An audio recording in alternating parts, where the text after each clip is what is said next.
Hey, what's up, everybody? I'm just going to give my brief thoughts on the movie Fall, directed by Scott Mann.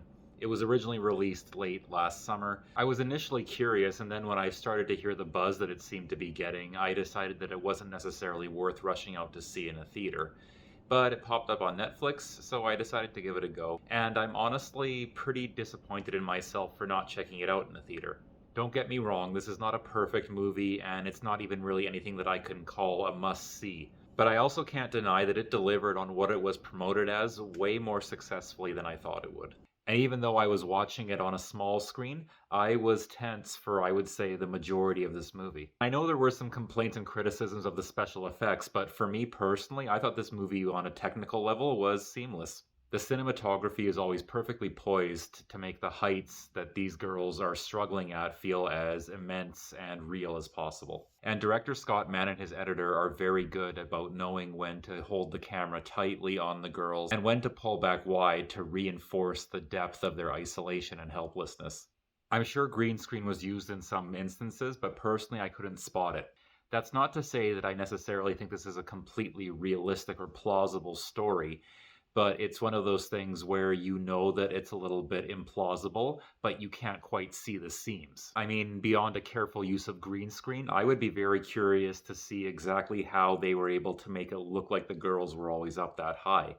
I don't think it could have been very easy. In fact, I think I'm going to seek out some behind the scenes footage of this movie, if any exists, because I would be fascinated to see how it was produced. Our two leads, played by Virginia Gardner and Grace Curry, are both well cast. They're likable, sympathetic, they have good chemistry together. Grace Curry is an actress that I will confess I am not all that familiar with.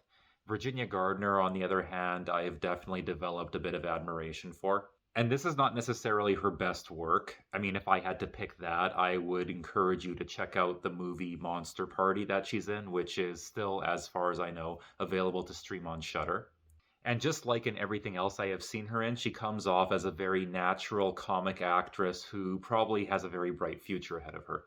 Jeffrey Dean Morgan is just fine as the Grace Curry character's father, although you can definitely tell, based on the budget of the movie and also just how little of it he's in, that they probably only had him for like a day. Still, the simple fact that this character is played by Jeffrey Dean Morgan means that he has a lot more soul and presence than I think he was even written to have.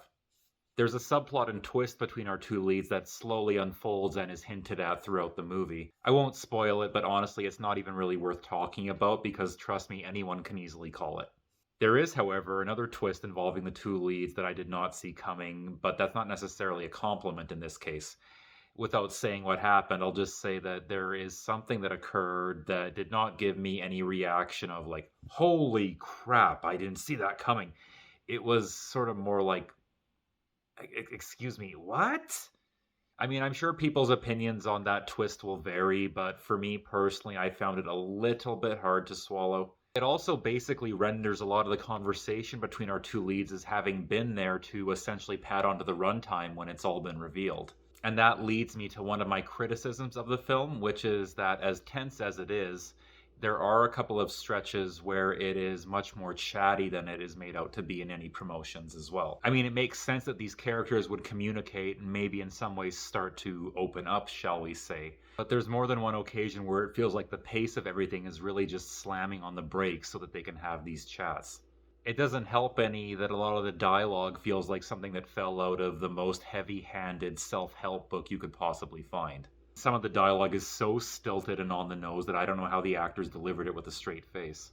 And there's also one weird point where it looks like a character wants to drop an F bomb after something has happened, but instead they just say frickin' a couple of times. There might even be once or twice elsewhere where you hear freaking or something like that. Once again, I have no insight into how this movie was produced whatsoever, but that feels like an alternate take that was used at the last second to try and get this movie a PG-13 rating. It was so strained and awkward that it almost took me out of the movie completely.